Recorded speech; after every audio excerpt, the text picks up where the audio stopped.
I did. Was I really wondering? What? A little bit. I was answering another question in my head. Have you ever done that? Been walking around talking and answering your own questions inside your head. That's what Grandma said she was doing while she was talking to herself. I called her talking to herself and I said, Grandma, you need to be locked up. She said, no, I'm asking, I have questions in my head. And as I have questions, I am answering them. I have to stay on top of these questions in my head because I have all of you at my house. Oh, I said, okay. Got me being a little bit rambunctious, but okay. I was just saying you need to be locked up mentally. I didn't say be locked up physically. My God. Grandmas.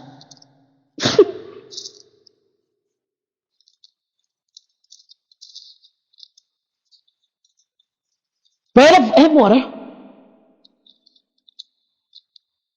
piece of cake of figs, 2 clusters of raisins. 2 clusters of raisins. Are you serious? The beautiful part about this is that this was the menu.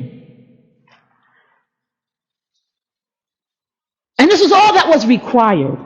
I looked at it, I know I look at things oddly. I couldn't get past it because I looked at the menu, get me a menu. And I said, does this match with this? Is this related to this at all? Does this menu coincide with another menu that we've heard? 200 loaves of bread, 2 skins of wine, 5 sheep already dressed. And I said, I don't know if I'm going to make it through this mess. I don't know if I'm going to make it through it because this is too much. The sheep, right? They're going to 5 sheep already dressed. So 5 seahs. What is a seah? No? Okay. 5 seahs of roasted grain, 100 clusters of raisins, 200 cakes of figs, loaded on donkeys. Now there's so much in here. It's just a menu layout. When you look at it, I mean, she came to him and she started filling his mouth with it. She said, all right, okay, you king. She got down on her knees and she was like, you king. Oh, he's eating. He said, you like this cake? Oh, okay, Abigail, just throwing the food inside of his mouth. Abigail, this food is good. Okay, no, you ate this food. You put food in the mouth. Okay, I don't know.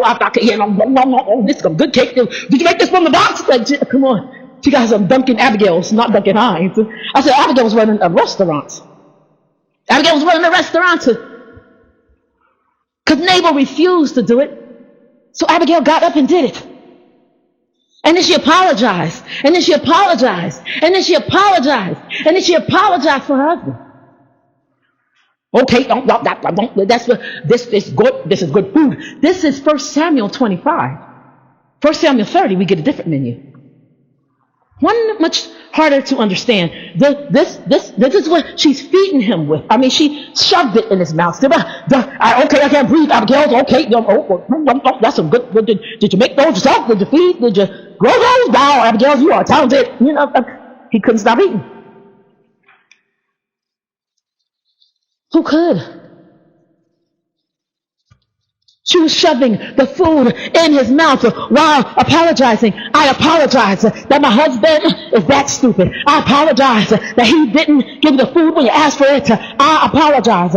I apologize. I apologize. Then Abigail made haste and took 200 loaves of bread, 2 skins of wine, 5 sheep already dressed, 5 seahs of roasted grain, 100 clusters of raisins, and 200 cakes of figs, and loaded them on donkeys. And she said to her servants, go on before me. I am coming after you. What does that sound like? Shunammite woman. Slack not my rod, thy rod unless I bid thee. Right? But she did not tell her husband Nabal. So it was as she rode on the donkey. Who does that sound like? The Shunammite woman. Slack not my rod, thy rod, unless I bid thee. So it was as she rode on the donkey that she went down under cover of the hill. And there were David and his men coming down towards her. And she met them. Now David had said, surely in vain I have protected all that this fellow has in the wilderness. They try to remind you what David had said to himself. Surely in vain, watch. Surely in vain have I protected this, because that's David liked that word surely, right? Surely, goodness and mercy. That was Psalm 23, right? He liked that word surely. Surely in vain I have protected all that this fellow has in the wilderness, so that nothing was missed, all that belongs to him, of all that belongs to him. And he has repaid me evil for good. Ooh. May God do so and more also to the enemies of David if I leave one male of all who belong to him in thy morning light. Abigail wasn't a male. Ha! Now when Abigail saw David, she dismounted quickly from the donkey, fell on her face before David, and bowed down to the ground. So she fell at his feet and said, on me, on me, my Lord, on me let this iniquity be.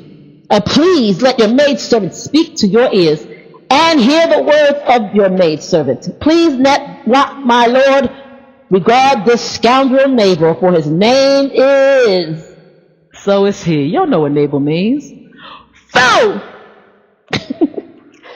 Nabal is his name, and folly is with him. But I, your maidservant, did not see the young men of my Lord whom you sent. Now therefore, my Lord, as the Lord lives, as your soul lives, and as your soul lives, since the Lord has held back from coming to the bloodshed, and from avenging yourself with your own hand. Now then, let your enemies and those who seek harm from the Lord be as Nabal. What was she saying? Stop yourself. Break yourself. You know, Friday, Chris Tucker. Break yourself. Why? We are called to break ourselves. Break yourself. And they actually said, they needed to say Nabal, but Chris Tucker said, break yourself fool. You know, in the way that, you know, it's said in the ghetto of people that live in the ghetto. I want to say it nicely, so, you know, break yourself fool. Nabal should have broke himself. Because somebody should say, break yourself fool, right? To Nabal. It would have been saying, break yourself Nabal, break yourself fool. But if I go to somebody now and I'm saying, break yourself fool, and I say, break yourself Nabal, they're going to look at me like I'm crazy. First of all, my name's not Nabal. I doubt it. I question it. Really?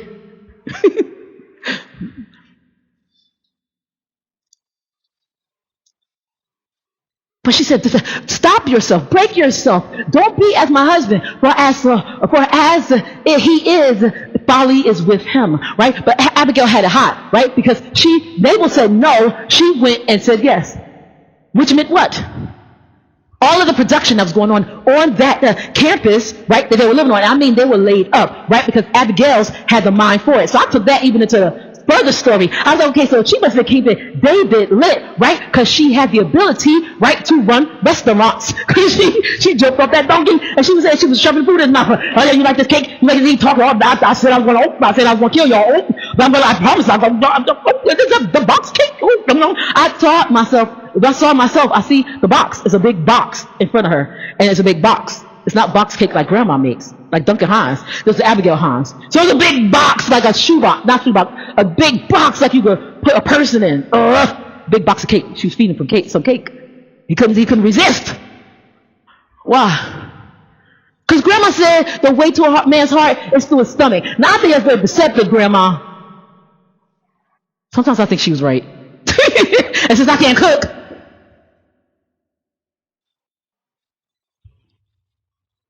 so she was shoving food in his mouth. Here you go. Because if I can't cook it, I could get people to make it for me. And so strap it to the donkeys. And then we come down after and get what we need. But I don't want to go too much into it. But if you remember the Shunammite woman, right? She laid her son on the bed. She closed the door. She got her a donkey, not a horse. And I said that purposely on that blog because I still did not understand it. She had everything. Her gift was she was from the tribe of Issachar. They could perceive things, which means they were prophets. There were the prophets. A lot of prophets came from their area, but she didn't call herself a prophet. She saw herself being able to see. That's why she looked out the window, and her husband was there. She looked out the window and said, "I perceive that this is the man of God. I perceive this is the man of God that passes by this way all the time. Let us make a man a bed for him. Let us make a room for him. Let us. I perceive this. Let us." God kind of pricked my heart a little bit with that because God said, women, you are prophetic and perceptive by nature, but the man, he perceives and he's prophetic, but on the other end, which means he gets the information that you get, but on the other end. You have to wait for him to catch up, right? Because you see it ahead of time, he sees it behind. I don't know how it works. I kind of see it the way that Joseph's dream. When Joseph dreamed that he was prophetic about taking Jesus and Mary back to Egypt, right? When he's prophetic about it, right? There's a prophecy comes through dreams, right? So dreams is a form of prophecy. So when he was prophetic about it, in that he said, let's do this, right? It's not that he didn't get the message, he just got it in a different way that you did. And it was prophetic because of the fact that, and here's the thing, this to understand where it was on the back end. I say it was on the back end because Herod had already died. And the Holy Spirit said, then he enlightened Joseph and said, now take your family. But Mary probably already knew.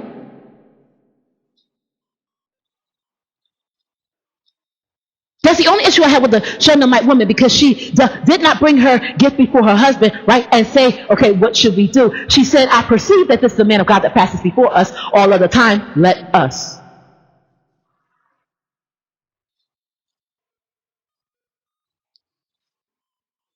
You can make a suggestion, right, but let us, and then it happened, tells me that she was really running the place. And who was running it then, and who was the fool?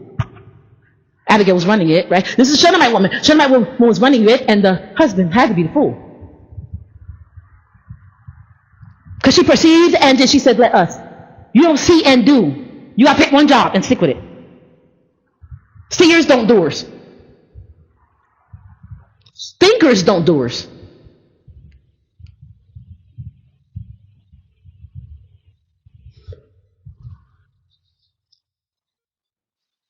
So she said, slap not thy rod unless I bid thee. Well, she got on the donkey. She laid her baby down. Her husband did not bring the baby to her, because that's what happens when you step too far ahead of them, right? I see and then I do. That's what happens, because then you train babies. You're not working with a husband, you're training a baby, right? So now you got two babies instead of one. So when the baby was brought in, it was brought in by servants, right? And then the baby died. The baby stayed with her and then the baby died. She laid the baby down in the room, closed the door, and then she got on the donkey. She did those things for herself. She didn't come to her husband and say, okay, help me through this. Let's walk through this. She didn't even involve her husband in it. It was a Babel type fool type situation, because you hear about him when you need to. Because when the baby said, I got a headache, I got a headache, I got a headache, the father said, take him inside to his mother. But it's not like you 500 miles down the road, you at work and she at home. You right there. You can help. So the baby died. She didn't even tell her husband. But I was asking my siblings that she said, husband, the baby died. Don't go in that room up there on the side, right? I put him inside a larger room. And I think that's where she put him, didn't she? She put him in the prophet room. She knew what she was doing. But Eve, aren't you sick of running things?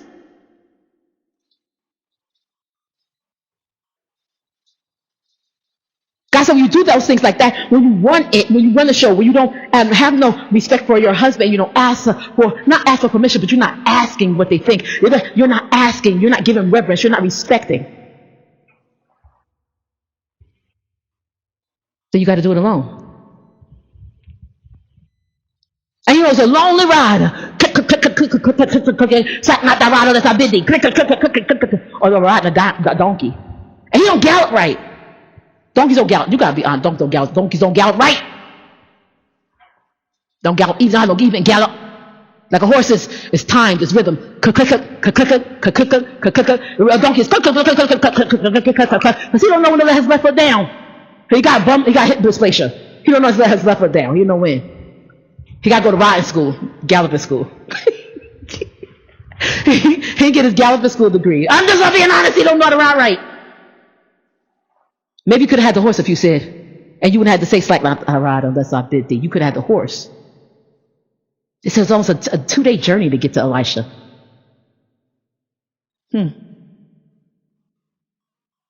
But she chose to take the donkey.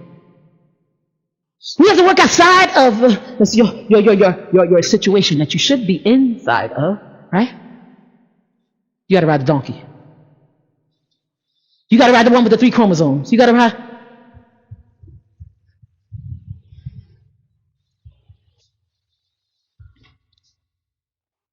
Abigail, here she comes. Well, you find out, but you listen, because she said she looked for a place. The Bible says she looked for a place to hide from David, because she just go hide and then pop out and start feeding him cake. That was the plan. That was the plan. But feed you cake, you cannot kill me, right? Because you don't know what I'm doing. Because I'm putting cake in your mouth, and I am doing it from my hands.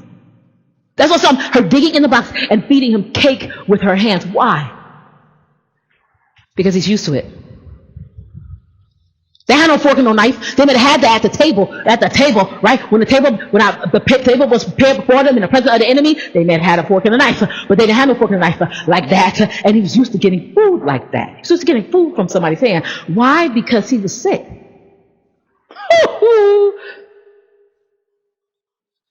I gotta hit a really nasty story. He was sick, right? Because remember Amnon and Tamar? How Amnon raped Tamar? He said, I'm sick, and I need you to come feed me. And she, come on. Is it that you can't say no to a order if a guy gives it to you? Because he wasn't even a man. Like if my pastor gave me an order, I would do it. Yes, sir. Immediately. I have a yes, sir mentality with him already playing. Yes, sir. Quickly, yes, sir. So I would do it immediately. But this was her brother. Step brother. You are a daughter of the king, Tamar, and you can't go to the king. You can't go to your older brother, Absalom, right? Because if she went to her brother, it may have stopped all of the killing. Maybe. Not really. But he said, I'm sick, and I need some food. And wait, I need you to feed me from your hand. Being honest. And it's common sense, because if you look at the situation where David is with Abigail, what else did he have to eat with? So Abigail had to dig in a box and feed him with her hands. Okay. So you assume that you're going to get some stuff that was maybe not clean from underneath the fingernails. Oh, that's so nasty to me. But wash your hands, Abigail, before you feed David. Wash your hands.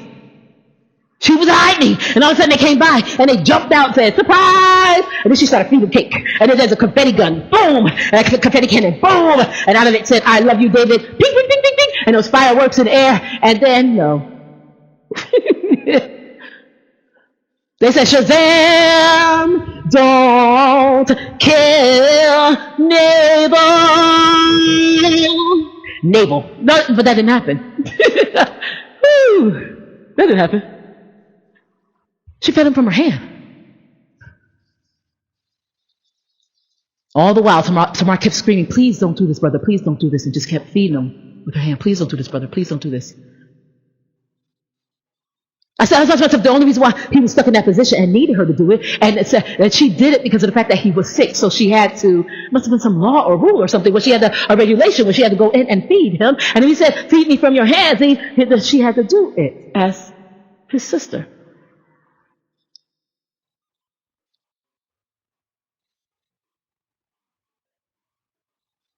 And the understanding is because you now fed him from your hands because he was in love with her. So now you fed him from life. So he grabbed her and he forced her to have sex with her. S-E to the X. Wrong. But sex, right? He forced her to have sex with her, right? And then didn't want her. Because how many of y'all know once you get something that you want enough to sin for, you do not want it anymore? So he tossed her away. And she said, please don't do this. Please don't do this to me. But she kept saying, please don't do this to me. You made me do this. Please don't do this to me. You made me feed you. And then please don't do this to me. It's like nobody can eat from this hand now because I fed you and then you raped me and then you threw me away, right? This hand now belongs to you. Please don't do this to me. I mean, have they been eating the same way? Eating from a woman's hand.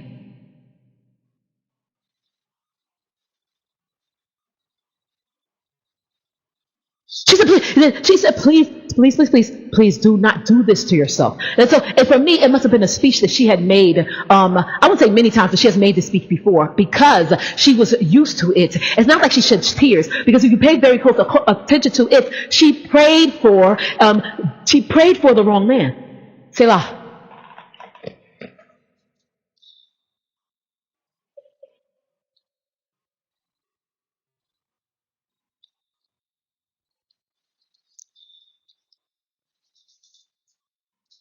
There's confetti, right? And there's a confetti gun, bam, right? And there's fireworks, boo, boo, boo, boo, boo, right? And then all of a sudden, here they go, one arm, right? Please, other arm, don't kill Nabal.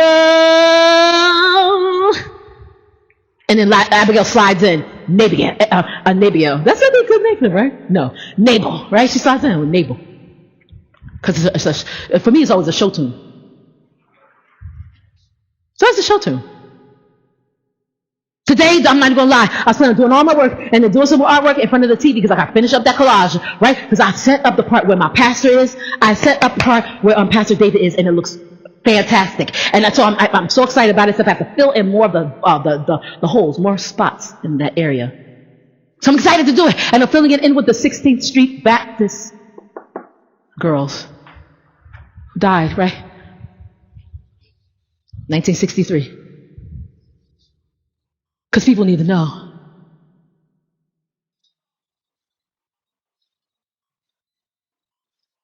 But while I was doing that, I was going to sit down in front of the TV and turn on what? Sound of Music. I don't know why, because I know the movie by heart. I'm excited for you right now. But of the colors and the drama behind it, right? I need to see something with it. So I try to give you guys, right, a musical with it. Please don't kill Nabal, right? It's a musical. So it's fun, even when it's terrible. Because it sounded odd to me when I first said it, because it's the wrong set. What she actually said was, please don't kill David. What?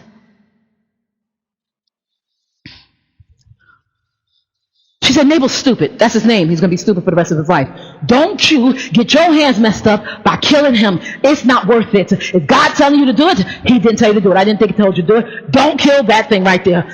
And may all of, and it's a popular statement, Joab said it to David, and they said it so much in 1 Samuel, 2 Samuel, 1 Kings, 1 Chronicles. They said it so much through those 6 books, right? I thought it was how they said good morning and good night. They said, may your enemies be as that person. Meaning they are praying death for that person. And what she said to David, she said, David was stupid. And may your enemies be, because you don't kill him and you don't mess up, may your enemies be as that man is. Basically, she was saying, I hope my husband died.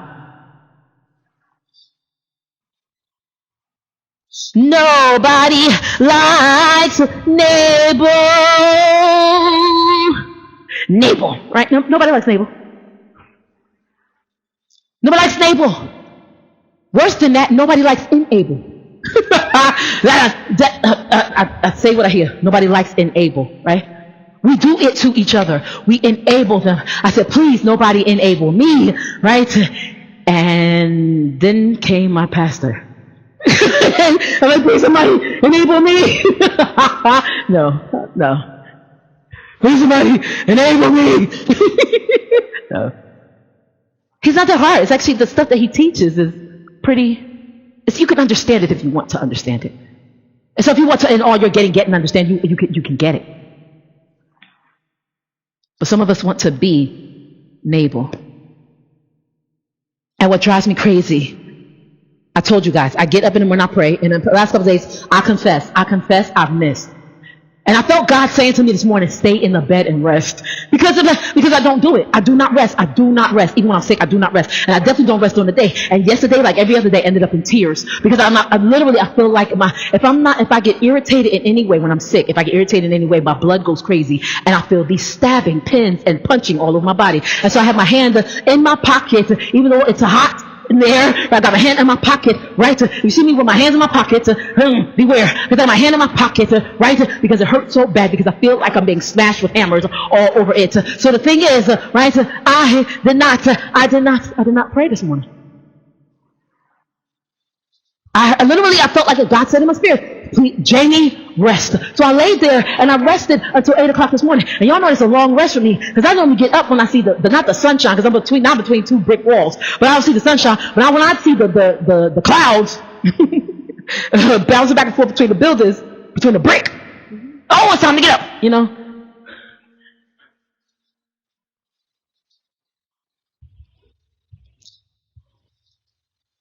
So normally I get up and pray, right, early in the morning, and then I stop with the prayer and I listen to a blog so that I can post something, right? I have to cut it, right? I have to cut it and I have to put music behind it if I choose to do that. But I listen to a blog to cut and post to something. I feel like it's responsibility. Whether I have people are listening or not. I'm in here right now talking to a fan of a light with 4 lamps on it, my art drawers, this canvas, and a chair. Whether I have people listening or not. Whether I have people listening or not. It does not cut back my praise. I'm still going to give God praise. Because my praise does not. You don't inhabit the praise of me. People don't inhabit the praise of me. And I don't inhabit the praise of you. But God comes in based on my praise. So whether I'm in pain or not, I get up and get on a sting. And I give God praise. I listen so I can cut something up to give you guys, whether I do music or I don't do music, right? That's just based on the amount of time that I have. I eat breakfast, right? I take my early morning medicine, and then I start. Then I start on this blog. And usually I'm done with the blog between 11:30 and 12, which drives me crazy because I keep missing Stephen Furtick. I haven't seen him in over a month, all right? I'm always at 11:30. I always just miss him, right? But here's the thing. I said, after I do that blog, I go back and then I work on more artwork, right? And then I cut up another blog, or vice versa, depending on what time it is. If it's 12 o'clock, I do the blog first. And then I start working on my Black History canvas, because those paintings and things have to be done. They have to be done and ready for July 1st. And the more that I do, the more that I learn, the more that I hate what I'm sitting in front of me. So I do more, and I do more, and I keep learning stuff, and I keep picking up on stuff. And then, it becomes 5 o'clock in the afternoon, and I start the whole process again. I do a piece of artwork, I do a blog, and then I cut up a blog, and then I come back in there. So it's 3 blogs generally every day that I'm doing. Before there was 6. I asked some of the people that I've listened for a long time. It was 6. And I felt like God was like, that's ridiculous.